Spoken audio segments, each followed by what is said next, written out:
Livro Congresso Espírita Internacional de Paris em 1925. De Leon Denis, 1925. Nos bastidores do Congresso Espírita em 1925 por Claire Baumarde, a biografa de Leon Denis. Extraídos da obra Claire Baumarde, Leon Denis na intimidade.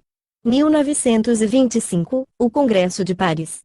Leon Denis havia, em 1900, presidido ao Congresso de Paris. Nessa época os espíritas parisienses não tinham por centro de suas reuniões senão uma construção de madeira ao fundo de um pátio, Rua do Faubourg Saint-Martin. Eles ficaram muito felizes depois da guerra graças a uma mecenas, o Sr. Jean Meyer. Tiveram uma organização à altura de sua grandeza e da força de sua doutrina. O mestre não conhecera nada desta organização material. Durante a guerra sua cegueira havia crescido, ele havia vivido à parte do mundo, confinado em sua casa. O anúncio de um congresso para 1925 deixou Leon Denis pensativo, ele hesitava em julgá-lo oportuno. A Federação Espírita Internacional, tendo sido fundada recentemente, levava o mestre a pensar que teria sido preferível deixar este grande organismo espiritualista funcionar durante alguns anos antes de sonhar em ocupar os membros em um congresso. Todavia ele não tardou a mudar de apreciação. A Revista Espírita consagrava cada mês uma de suas páginas à preparação deste congresso. Nós líamos com interesse os preliminares que se seguiam aos programas dos trabalhos e que continham a convocação do comitê de organização, endereçada aos congressistas. Foi com uma atenção suspensa que o escritor ouviu esta leitura, fez sublinhar algumas passagens que pareciam refletir com particular importância, e se declarou muito satisfeito com os assuntos propostos no programa. O Sr. Jean Meyer, a quem foi mandada a apreciação, exprimiu-lhe sua alegria e insistiu para que ele tomasse parte nestas grandes realizações espiritualistas. Perguntou-lhe se não teria por bem representar o Brasil ou o México. Em sua resposta, Leon Denis fez reservas invocando sua idade avançada e sua enfermidade que lhe tornavam todas as viagens difíceis. O mestre expôs a situação a seus guias em uma reunião íntima e estes o encorajaram a aceitar a participação no congresso, porém ele lhes objetou o que chamava o fardo de suas enfermidades. É presumir de minhas forças, em minha idade, presidir a um congresso, disse-lhes ele. Flammarion me substituirá muito bem. Leon Denis havia apenas pronunciado estas palavras quando foi interrompido por seu médium que num tom nítido e firme lhe respondeu: Flammarion não estará lá. Como? Flammarion se absterá, respondeu Leon Denis espantado. Não, ele não estará lá. Nenhuma palavra foi acrescentada e as pessoas presentes não puderam de forma alguma supor a morte próxima do célebre astrônomo. 3 meses depois, ela sobrevinha. Tomando conhecimento dela, o mestre glorificou diante de nós o eminente sábio cujas obras já haviam maravilhosamente vulgarizado uma ciência árida, colocando assim ao alcance de todas as inteligências. Então foi iniciado um trabalho opinativo, boas-vindas, alocução prévia e abertura do congresso, refutações possíveis aos metapsiquistas, discursos de encerramento. Tudo isto foi elaborado. Leon Denis ditou em seguida seu trabalho, História do Desenvolvimento do Espiritismo em Tours. O mestre estava em perfeita saúde, com sua habitual independência de caráter ele procedeu sozinho aos preparativos de sua viagem. Na quinta-feira, 4 de setembro, ele partia para Paris acompanhado de Gaston Lucy, devendo desde o dia seguinte assistir na Maison des Spirites, 8 Rua Copernic, a reunião do Comitê Geral e Assembleia Geral da Federação Espírita Internacional. Os dias que se seguiram foram um arrebatamento. Subjugados pelo encanto da palavra do mestre, desde a primeira sessão plenária na sala da Sociedade Sábios os espíritas deviam, 3 vezes ainda nesta mesma sala, fruir de seu talento prestigioso. O orador ultrapassou a si mesmo, ele conduziu os debates com uma juventude de espírito, com uma facilidade de elocução notáveis. Seu tato habitual, seu bom humor e sua urbanidade encantaram os espectadores. Que majestade revestia o apóstolo quando seu belo gesto de portador da tocha acompanhava suas vibrantes perorações. Ensinamento que o ancião sintetizava em sua palavra era como uma viva luz iluminando as delicadas questões da experimentação e de tudo que diz respeito ao espiritismo. Os congressistas guardarão para sempre a lembrança de Leon Denis muito pálido, pronunciando seu magnífico discurso de boas-vindas diante dos representantes espíritas de 22 nações. Nós vos saudamos a todos, disse ele, a qualquer nação que pertenceis, em nome de nossas crenças comuns, em nome da grande causa que servimos. É provável, senhoras e senhores, que muitos dentre vós se encontrem aqui pela primeira vez e, entretanto, nós vos sentimos a todos reunidos pelos laços poderosos, pelos laços espirituais que unem as almas em uma fé sincera, uma aspiração ardente, para a verdade, para a luz. E, não é este laço, por excelência, o laço indestrutível que reaproxima as almas como membros de uma mesma família e, ao mesmo tempo, une a terra ao espaço? Pois todos nós sabemos que, acima de nossas pátrias humanas, mais alto que nossas diferenças de línguas e de raças, há a grande pátria eterna, de onde todos saímos por ocasião de nosso nascimento, para onde retornamos todos após a morte, para nos encontrar nesta pátria de almas, que não tem fronteiras, que não tem limites, porque é o campo imenso da evolução de todos os seres em sua ascensão lenta e gradual para Deus. O mestre definiu em seguida a finalidade e o futuro do espiritismo. Este longo desenvolvimento foi frequentemente interrompido pelos aplausos e várias vezes cortado pelo tradutor inglês. Nem a mínima hesitação nos períodos, os oradores, mesmo os mais jovens conferencistas, tinham necessidade de recorrer ao texto para que o fio de seus discursos não fosse interrompido. A todos o mestre dava a impressão de contar com seu pleno controle cerebral. No dia 10 de setembro, Leon Denis pronunciou o discurso de abertura. Foi uma bela locução onde estava traçada a história do espiritismo desde há 50 anos, com suas numerosas tribulações, mas também com seu soberbo desenvolvimento. Ele terminou mostrando aos espíritas do mundo inteiro que apesar da responsabilidade que a grandes deveres estavam incumbidos. A intervenção do Sr. Valabreg forneceu ao mestre oportunidade para uma magistral improvisação. O debate era sobre a liberdade de consciência. O Sr. Valabreg partira para o combate após ter ouvido o discurso de Leon Denis e a relação muito interessante do secretário-geral, Sr. Rippert. Ele exclamara: Eu não adoto vossa afirmação porque ela não proclama liberdade de consciência. A isto Leon Denis replicou: Fizemos a revolução para ter a liberdade de consciência, nossos pais derramaram seu sangue para ter liberdade de consciência, creio que ela existe que irradia sobre a França inteira. Após a leitura do relatório discutiremos esta questão que me parece, entretanto, supérflua, porque a liberdade de consciência existe, ela é mantida e contra ela ninguém se poderá opor nem combatê-la. Após diferentes leituras de comunicações, as do Dr. Maxwell, procurador-geral da Corte de Apelações de Bordeaux e de Sir Oliver Lodge, a palavra foi dada ao Sr. Valabreg. Ele dissertou longamente, foi eloquente, interessante, mas a grande maioria da Assembleia não aprovou a diatribe que fazia aos espíritas, a reprovação de ortodoxia e de não ter feito do amor, a base e o princípio essencial de sua doutrina.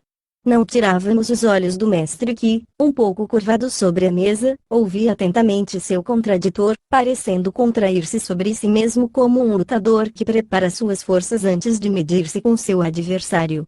Ele se ergueu quando o Sr. Valabreg terminou e fez uma magnífica improvisação. Senhoras, senhores, disse ele, permiti-me resumir este debate em algumas palavras. Segui com atenção os discursos muito eloquentes e espirituais do Sr. Valabreg e me pergunto agora em que, realmente, suas opiniões diferem das nossas. Eu não vejo nenhuma diferença, senão quanto à maneira de exprimir. No fundo estamos perfeitamente de acordo e, neste caso, por que discutir? Ele nos falou de Cristo e de seu grande amor. Mas todos nós admiramos o Cristo e todos nós nos prosternamos com respeito diante desta grande figura que domina os séculos e permite-me lembrar que o Cristo não apenas deu um exemplo magnífico de devotamento e sacrifício, mas nos trouxe também um ensinamento, a razão de sua encarnação sobre a terra. Ele veio dar-nos um conhecimento de Deus, da alma e do destino, princípios que, infelizmente, não se aplicam mais em toda sua beleza e em toda sua grandeza. É precisamente nossa obra fazer com que revivam, é por isso que estamos reunidos, que trocamos opiniões, que sofremos há 50 anos para reconstituir e dar à humanidade o ensinamento do Cristo. Por fim, permiti-me dizer-vos, haveis pronunciado a palavra ortodoxia. Espiritismo não é uma ortodoxia no sentido de doutrina fechada, de doutrina rígida, é simplesmente uma representação livre do pensamento. É uma evolução, é uma etapa para a verdade integral, para o infinito. Allan Kardec não disse que o Espiritismo permaneceria aberto a todos os desenvolvimentos do futuro e, por consequência, a todas as manifestações do pensamento e da ciência. Mas justificamos estas palavras, incorporamos em nossos trabalhos, em nossas obras todos os progressos, todos os conceitos das ciências, fizemos melhor do que isto, indicamos os caminhos, as rotas a seguir. Foi graças a nós que os sábios entraram em nossas vias, no estudo do mundo invisível, no estudo das forças invisíveis, foi graças aos nossos estudos e às nossas pesquisas. Quem foi, enfim, que falou em primeiro lugar, nos tempos modernos, do fluido, da mediunidade, do corpo astral? Foram os espíritas. Atualmente ainda, todos os sábios, todos os metapsiquistas, não fazem senão caminhar sobre nossos traços, e seguir o caminho que percorremos há muito tempo. Pois bem, caro amigo, permiti-me dizer-vos, todos os nossos esforços convergem para o objetivo do qual haveis entrevisto a hora. Falastes de consolações a dar à humanidade, àqueles que sofrem, mas calculais todas as provas e todos os sofrimentos e todas as dores que o Espiritismo consolou. O Espiritismo não é simplesmente um ensinamento que repousa sobre base certa, é um critério que desafia contradições. O Espiritismo é um ensinamento para o mundo inteiro. Ensina-se por toda parte a reencarnação, os princípios do amor, e é isto que faz a base do Espiritismo. Jamais nenhuma doutrina apoiou-se sobre um critério tão universal.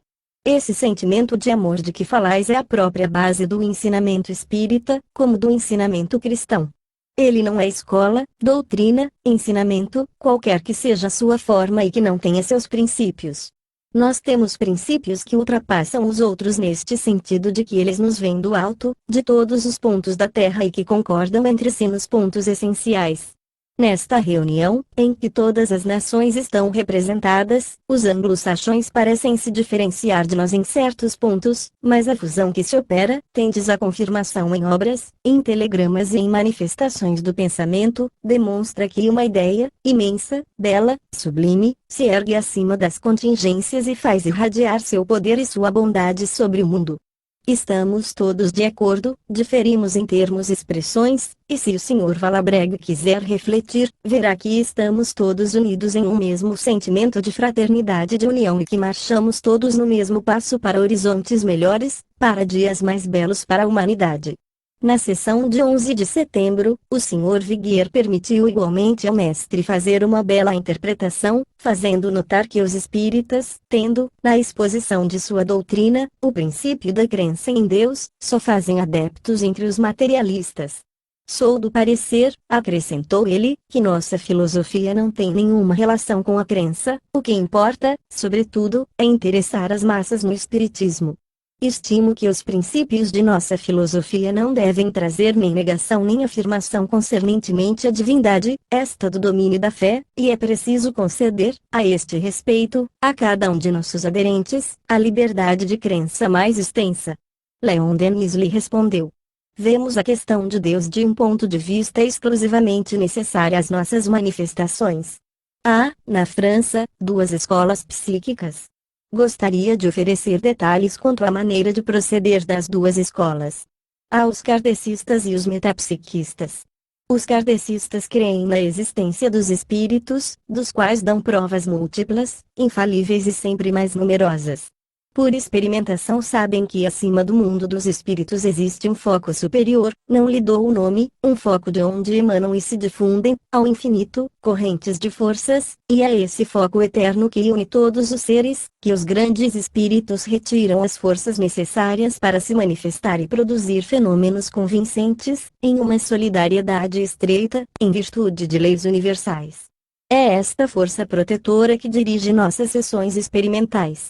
No dia seguinte, Leon Denis teve um dia sobrecarregado. Ele pronunciou, antes, um magnífico discurso sobre a ciência metapsíquica, disse o que esperava dela e, também, o que nela reprovava.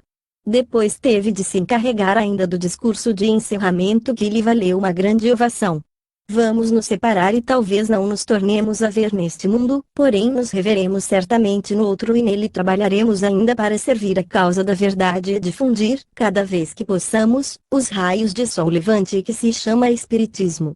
Encerrando, eu chamo sobre vós as radiações da força divina a fim de que elas vos penetrem, venham fecundar vossas almas e façam persistir em vós o devotamento, a coragem, a abnegação que vos ajudarão a defrontar as dificuldades da vida, do materialismo, a fim de que possais difundir por todo o mundo a convicção que está em vossos corações.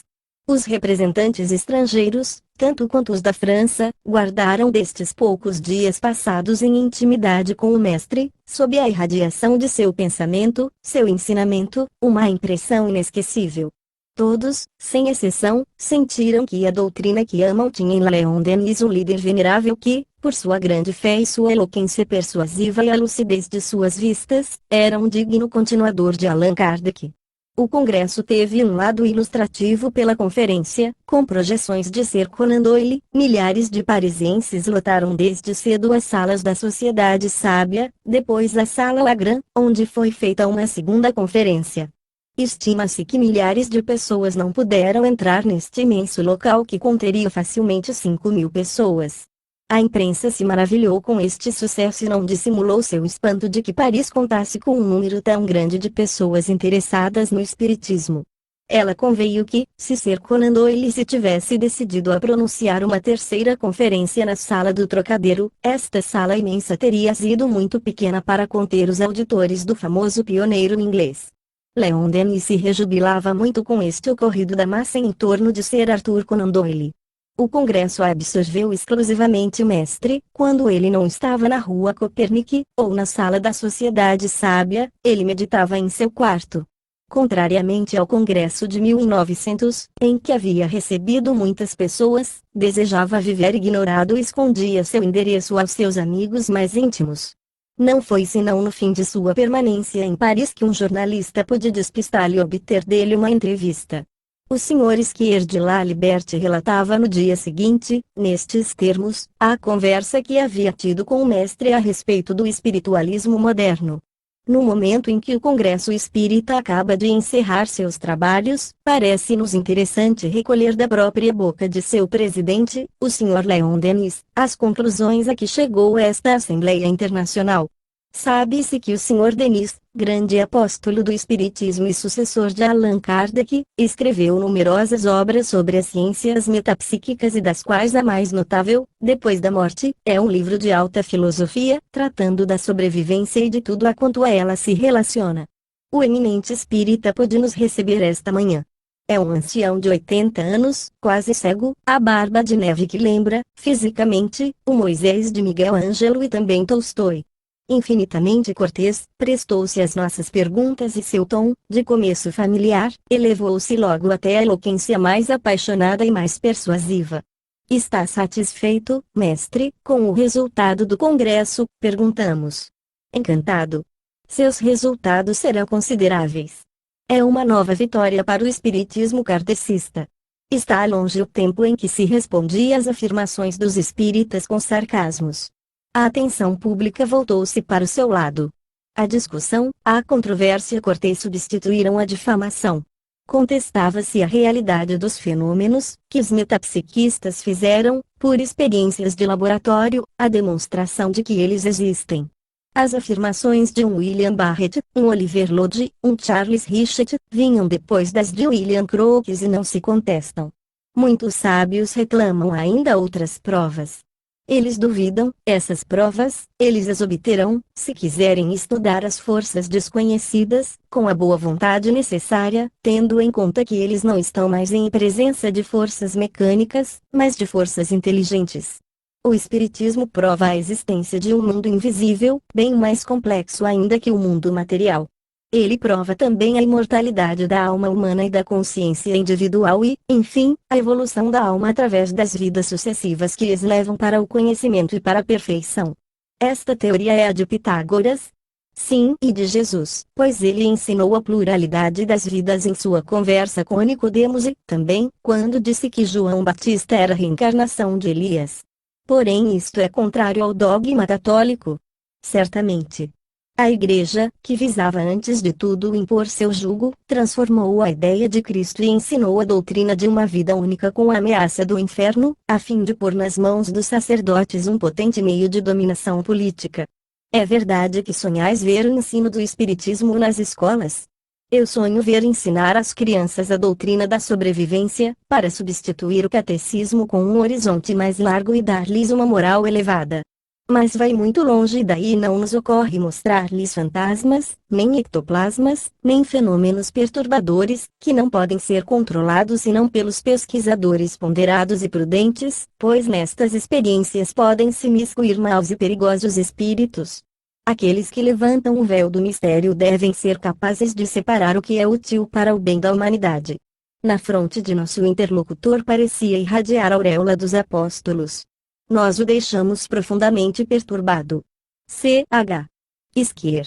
O mestre não deixou Paris no encerramento do congresso. Ele permaneceu 2 dias ainda entre seus amigos parisienses, felizes por tê-lo junto deles. Ele se mostrou alegre, encantador, pleno de espírito. Brincava-se com ele a respeito de seus hábitos, que ele havia abandonado. O Sr. Jameer veio testemunhar-lhe sua gratidão e sua alegria, visto ter ele decidido presidir ao congresso do qual fora alma.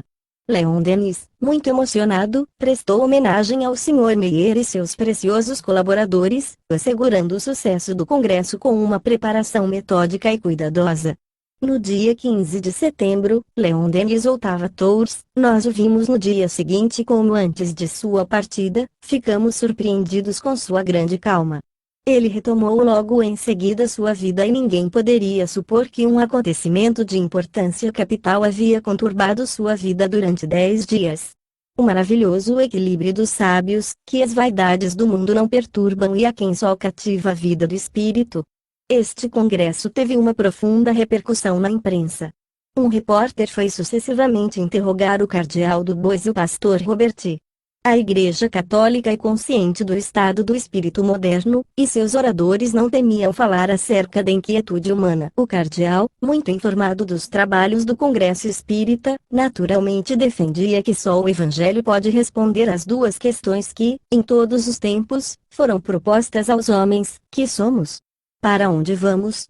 E terminou por este conselho dirigido aos espíritas: quisestes acabar com as misérias desta terra, fizestes esforços por um ideal, nesse esforço prossegui, então o Cristo falará em vossa alma para vos revelar a verdade.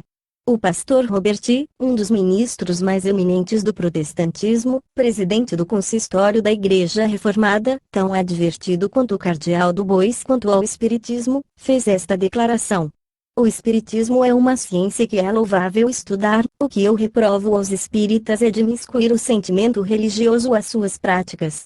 Que eles estudem certos fenômenos psíquicos ainda mal conhecidos, eu não os condeno por isto. Seu erro é o de querer criar uma espécie de religião racional. Contrariamente ao cardeal Dubois, ele confessa que o Evangelho não explica tudo, mas o crente não tem necessidade de demonstração. E como o jornalista lhe propunha esta questão: desaconselhai a prática do espiritismo aos vossos correligionários. Eles podem fazê-lo, sob as reservas que indiquei, respondeu. O mestre ficou muito interessado pela leitura dessas entrevistas. O ponto de vista de 2 altas personalidades do clero católico e protestante estavam longe de lhe serem indiferentes e ele não deixou de apreciar a amplidão e a independência de suas vistas. Leon Denis se havia tornado menos combativo no final de seu apostolado. Ele não era mais o velho espírita da brochura publicada outrora e intitulada Resposta de um velho espírita a um doutor em letras de Lyon. Assistindo há 50 anos às controvérsias por vezes calorosas entre católicos e espíritas, ele deixava os jovens responderem às polêmicas e dizia: vale mais a luta através da crítica do que a conspiração do silêncio. Isto nos leva a conhecer A verdade negada por uns se propaga por outros, nada poderá agir contra ela pois que as forças do alto participam do combate. Como todos os velhos, Leon Denis era refratário às objetivas dos fotógrafos. Antes do congresso, os amigos e admiradores possuíam somente duas fotografias suas. Uma velha, feita em Lyon, traz o seu autógrafo e o representa em sua maturidade. A outra, mais recente, obtida pela amabilidade do Sr. e Sra. J. Melon, espíritas parisienses que viam o mestre quando eles estavam em veraneio em Vouvray. Este não quis se negar às suas instâncias e pousou iluminado por um raio de sol diante da janela de seu quarto. Sua fisionomia estava impregnada de uma bonomia sorridente, pois que vós lutastes como vos recusar, parece ele dizer aos amáveis amadores. O congresso deveria nos proporcionar um novo retrato do apóstolo. Esta fotografia foi publicada no número da Revista Espírita de novembro de 1925 e reproduzida no número de maio, quando da desencarnação do mestre. Uma bela ampliação do busto foi feita para o livro do relatório do congresso.